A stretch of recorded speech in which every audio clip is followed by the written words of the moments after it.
இப்ப நாம பார்க்க போற வீடியோ சாமி படமும் ஜோதிடமும். சாமி படத்துல இந்த சீன்ஸ் நீங்க கவனிச்சீங்களா என்னன்னு தெரியல. நான் சொன்னதுக்கு அப்புறம் கவனிக்காமல் இருந்தீங்கன்னா திருப்பி பார்த்து கவனிச்சுக்கோங்க. அதுல என்னன்னா பெருமாள் பிச்சைன்னு சொல்லி வில்லனா ஃபர்ஸ்ட் ஸ்டார்டிங்ல காட்டுவாங்க, ஒரு கோவில்ல இருக்கிற மாதிரி.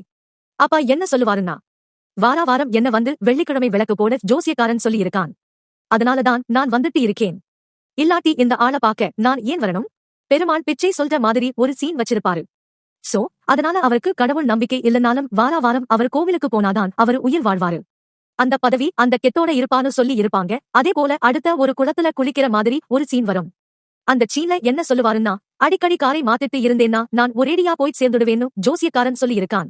அதனால நான் இந்த பழைய அம்பாசிடர் காரை தான் வச்சு போயிட்டு வந்துட்டு இருக்கேன்னு சொல்லுவாரு. அதே போல கடைசியில கிளைமாக்ஸ்ல பாத்தீங்கன்னா, அவரு விக்ரமுக்கு பயந்துகிட்டு வீட்டுக்குள்ளேயே இருக்கிற மாதிரியான தலைமறைவா இருக்கிற மாதிரியான ஒரு காட்சிகளை அமைச்சு இருப்பாங்க. 4-5 நாளைக்கு கோவிலுக்கு எங்கேயும் வெளியில போகாம வீட்டுக்குள்ளேயே இருக்கிற மாதிரி காமிச்சு இருப்பாங்க. அதுக்கப்புறம் பாத்தீங்கன்னா அதே போல அவரு அந்த வீட்டை விட்டு வெளியில வரும்போதும் கார் மாறி போற மாதிரி ஒரு சீன் எடுத்து இருப்பாங்க. சோ அதை ஏன்னா அவர் ஃபர்ஸ்ட் ஸ்டார்டிங் சொல்லி இருந்தாரு.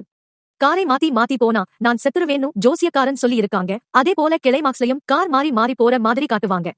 சோ கார் மாறி போறதுனாலதான் அவருக்கு அந்த ராசி போய் அவருக்கு மரண யோகம் வந்ததாகவும் அந்த படத்துல காமிச்சு இருப்பாங்க.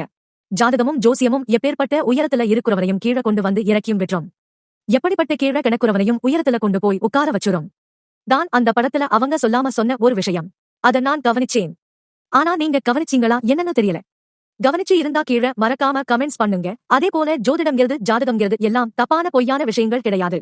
அது ஒரு மனிதன் இப்படிதான் வாழணும்னு அவன் தலையில எப்படி எழுதியிருக்கோ அதுபடிதான் அந்த கிரக அமைப்புகள் இருக்கும். அந்த கிரக அமைப்புகளை பொறுத்துதான் அவன் கடைசி வரைக்கும் வாழ்ந்தாகணும். அதை தாண்டி அவனால நல்லதும் செய்ய முடியாது, கெட்டதும் செய்ய முடியாது. அதனால ஜோதிடம் மேல உங்களுக்கு எந்த அளவு நம்பிக்கை இருக்குங்கிறத கீழே மறக்காம கமெண்ட்ல சொல்லுங்க. ஜோதிட ஆலோசனைகள் பெறணும்னா இந்த நம்பருக்கு வாட்ஸ்அப் பண்ணுங்க.